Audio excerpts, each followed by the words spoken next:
Yo, what is up guys? Today I'm gonna be giving you guys the top 5 best champions to rank up with and have a lot of fun in patch 6.1a. I want to warn you, not every champion that I picked in this top 5 is gonna be the theoretical best champion. And what I mean with that, I'm not gonna show you guys Yuumi. Obviously, Yuumi is the best support, right? Obviously, Lulu is the best support, but I'm not gonna talk about them because that's obvious and everyone already knows about that kind of stuff. I'm more gonna talk about the low-key, really good stuff, the underrated stuff, and the stuff that you're really gonna catch the enemies by surprise with. So first things first is gonna be Nasus. This one is not gonna surprise that many people, but I have to talk about him because I still don't see him often enough. And I'm serious to say that I genuinely think Nasus is the strongest top laner in the game right now. On average, I would say he's the strongest. I'm saying the strongest as in like the best. I genuinely don't think there is a single top laner stronger than Nasus right now. This is a crazy statement to make. Like insane statement to make. I really want you to understand that.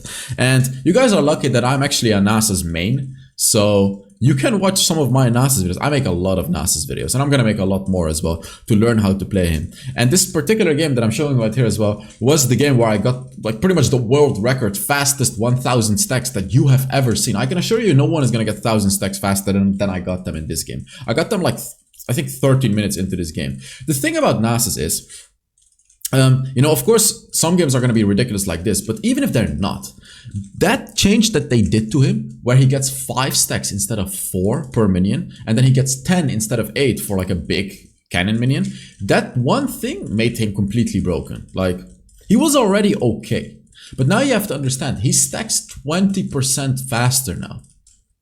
So they buffed his first ability by like 20%. Ignoring the flat damage. Do you know how much 20% is, guys? Like, do you really understand what 20% means? It's incredible how much more damage. Because, like, he used to be kind of bad, like below balance. I would say, like, B tier. Now he's suddenly S+ tier, even broken tier. And to learn how to play him, you just have to play safe early game. But the crazy thing is, if you play him correctly, you can catch enemies off guard, even in the early game, and actually beat them in 1v1s, even early on in the game, with Grasp of the Undying and all of that. I'm not gonna get too deeply into, how to play champions, because I have the videos made on them. But Nasus, like, if you haven't already, and I would be very surprised if you play top lane and if you've never played Nasus before, pick him up. Watch my videos, pick him up, have your fun, learn how to play him, and just destroy the enemy. I mean, look at this clip right here, right? Oh, secret life hack, by the way, pick him into Heimerdinger. And whenever Heimerdinger puts a turret down, you can kill his turrets with your first ability. It's gonna give you 10 stacks per turret. I will keep talking about this life hack. People actually caught up to this in ranked. I'm now actually seeing people counterpick Heimerdinger with Nasus. I came up with this. No one actually talked about this.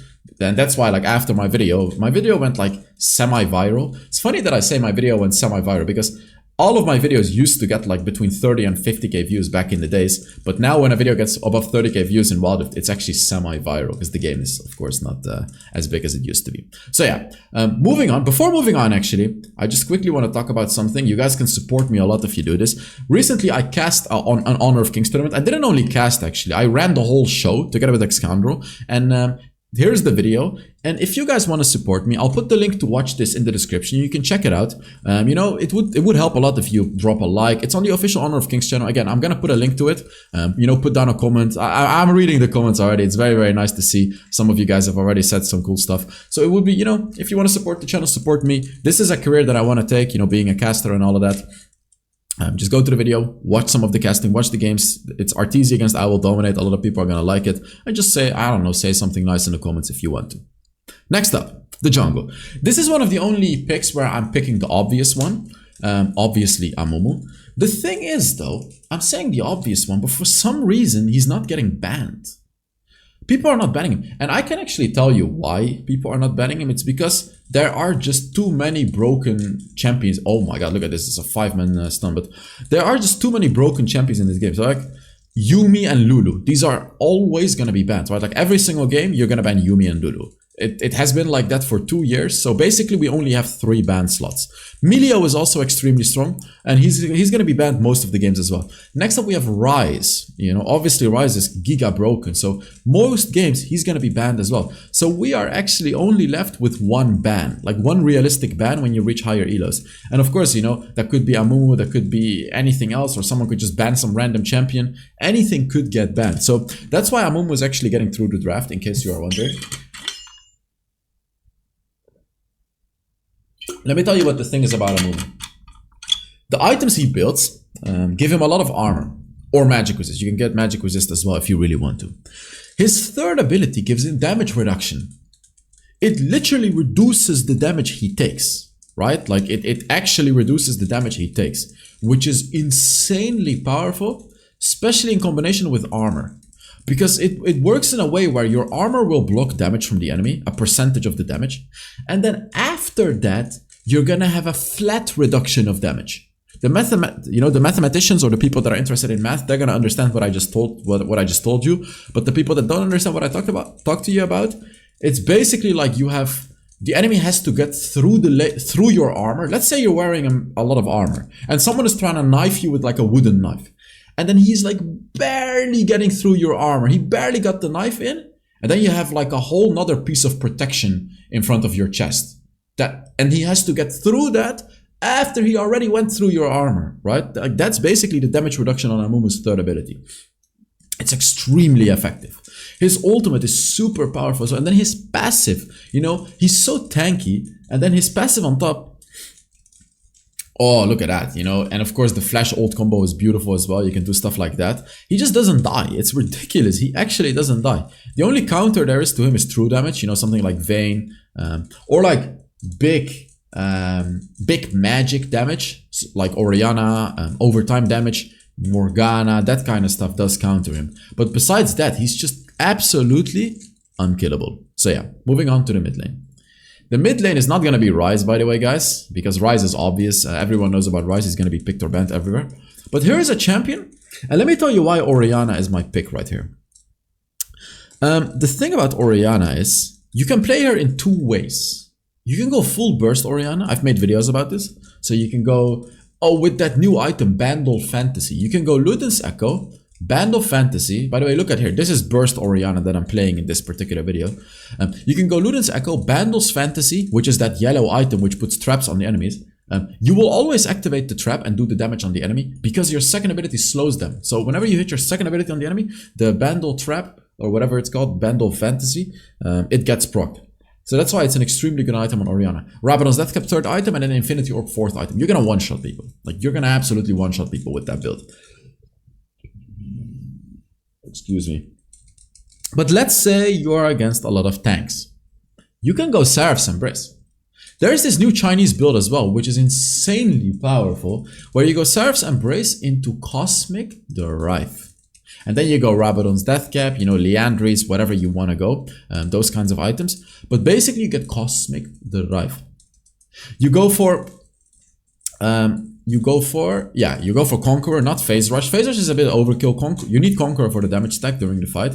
You're gonna go for the same runes as I just showed in the video. You want Inspiration runes with Oriana, you know, with the Nimbus Cloak, the Transcendence, with the Sweet Tooth. Sweet Tooth is really good on Oriana because of it helps her a lot in the early game, and it gives you a lot of gold even in the late game.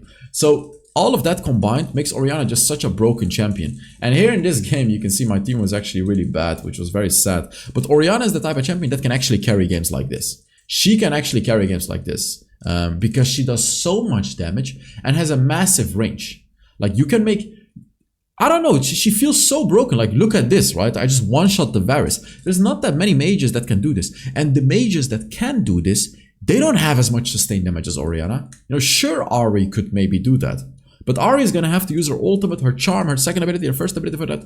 All Oriana has to do, sure, you know, click your ultimate, but you reach a point of the in the game when you get like 5 items, you're not even going to have to use your ultimate. Just first ability, second ability, hit the enemy right, and you're just going to one-shot them. And that's the beauty of Oriana. So like, she does a ton of burst damage, and she does a ton of sustained damage. Like, there's this big early game build and the later game scaling build. And the beauty is you can pick whichever build you want based on the draft. you can counter the enemy. There's not many champions where you can completely change your build and playstyle just to fit the game. You know, does your team have does your team need help in the side lanes? You can go for the big pressure early game build with Luden's Echo to clear waves really quickly, and then just gank side lanes 24/7. Do you have an easy lane, like are you laning against Kill or whatever? You can go for the later game scaling build. Go late game scaling and just carry the game. In this game, I remember this video, you can see the enemy Fiora is trying to end the game. No one is going back.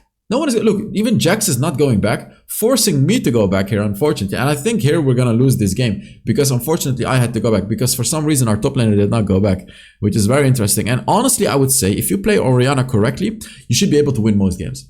Unless you get just the worst of the worst teams ever, you should be able to carry pretty much everything with this champion. That's how broken she is.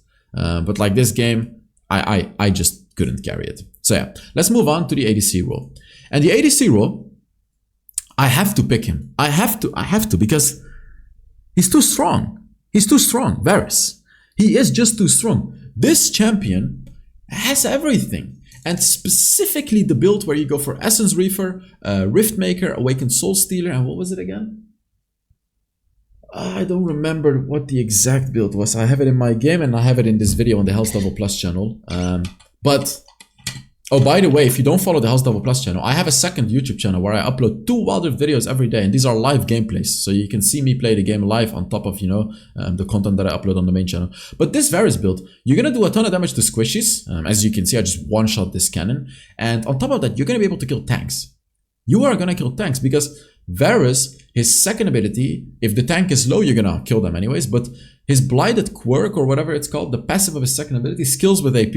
And you're gonna buy AP with this build, so you're gonna be able to do percentage HP damage just by putting your stacks on the enemy. And if you know how to play Varus properly, you know, use his first ability, you don't even need to charge it, just proc the Blighted Quiver stacks, because with this build, your first ability is not gonna do that much damage by itself. It's mostly the stacks on your second ability. And your basic attacks are gonna hurt a lot as well.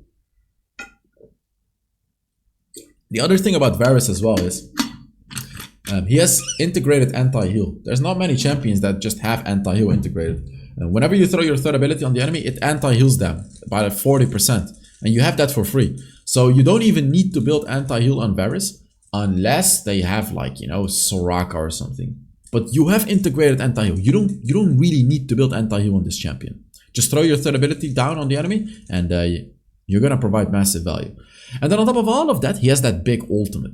This ultimate is probably even the biggest thing about him. Whenever the enemy engages on you, you know, they're like, okay, we're finally gonna kill this Varus. No, you're just gonna ult away. And here you can see, even without Blighted Quiver stacks, this build will still do a lot of damage. I do have to say though, Varus is quite difficult to play. You do need to practice him, but you guys are lucky. You know, I've mastered Varus, and you can watch a lot of my videos if you want to. And I really do suggest you do, but watch the recent videos because this build only recently got good. Here you can see the Volibear is trying to kill me. It's actually curious if I'm going to be able to kill him with the Rakan, because like here I can use third ability. Look at that damage. You see what I mean? Oh god, Seraphine ult. I dodged it as well. But just look at how annoying I am, how obnoxious this is. And I heal a lot with this build as well because you have integrated healing as well in your build. Also, Fleet Footwork is so good. I love it so much, the Fleet Footwork. Because look, I actually got saved by Fleet Footwork right here. And I was able to kill this Volibear. Volibear is really good at chasing down. And then someone like Varus, you can actually just outdamage. Oh, Trinity Force, that was the item. So this is an expensive build. Don't get me wrong. But if you play this build correctly, you should be able to get your items anyways. You should be able to, especially with the Essence Reaver early game, you should be able to maintain a lot of mana. You don't need to backport very often for mana because of your Essence Reaver.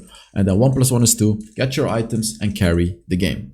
So onto the support role. I'm gonna get back to one of my old favorite champions, but unfortunately not favorite anymore.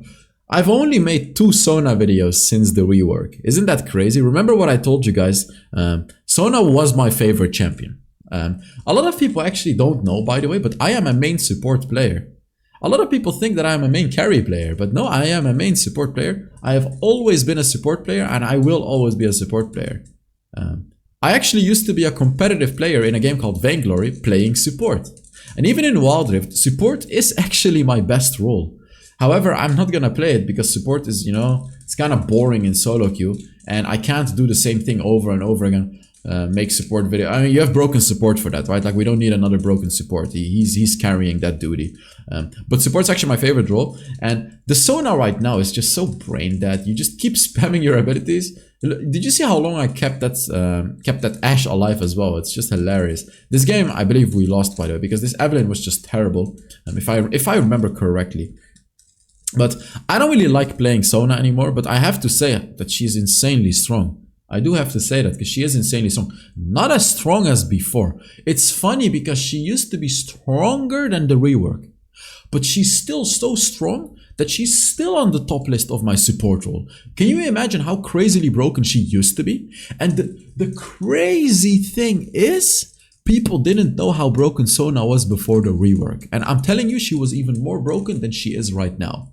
And right now, she is absolutely free wins. Because we are in a meta where a lot of bruisers gets picked, a lot of tanks. Like, imagine a comp with Amumu Sona. You're never gonna get through that. You are never gonna get through that. However, something else I need to tell you as well. I highly suggest mixing up tank with Sona, because going for full enchanter Sona is actually not worth it right now. Due to the introduction of all of the shield shredding items. Serpent Fang and Oceanid Trident, they are extremely cheap, and these items need to be nerfed because they are too cheap.